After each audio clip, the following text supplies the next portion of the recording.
నెల్లూరు నగరంలోని రంగనాయక స్వామి రథోత్సవ కార్యక్రమం అంగరంగ వైభవంగా ఘనంగా జరిగింది. ఈ కార్యక్రమంలో భక్తులు విశేషంగా పాల్గొని స్వామి వారి కృపకు పాత్రులు అయ్యారు. రంగనాథుని నామస్మరణతో జై రంగా జై జై రంగానే నినాదాలతో రంగనాయకులపేట అంతా కూడా మారుమోగింది.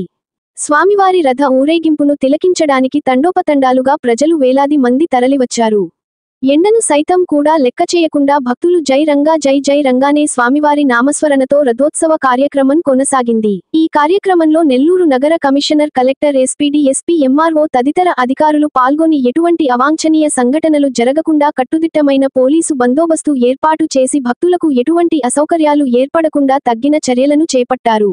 జై రంగా జై జై రంగా అని స్వామివారి నామస్మరణతో దద్దరిల్లిపోయిన రంగనాయకులపేట భక్తులకు ఎటువంటి ఇబ్బందులు పడకుండా మంచినీటి సౌకర్యం, ప్రసాద వితరణ కార్యక్రమాలు, పలుచోట్ల స్టాల్స్ ఏర్పాటు చేసి నిత్యము అందుబాటులో ఉండేటట్టు తగిన చర్యలు చేపట్టారు. ఈ క్రమంలో దేవాదాయ శాఖ అధికారులు కూడా పాల్గొని పర్యవేక్షణ చేశారు. ముఖ్యంగా రంగనాయకుల స్వామి దేవస్థానం కార్యనిర్వహణ అధికారి, దేవస్థానము చైర్మన్, కమిటీ సభ్యులు, దేవస్థానము సిబ్బంది తదితరులు ఈ కార్యక్రమంలో పాల్గొని విజయవంతంగా నిర్వహించారు.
Like, share, subscribe. మరిన్ని వీడియోల కోసం గంట సింబల్ ని క్లిక్ చేయండి. Thanks for watching this video.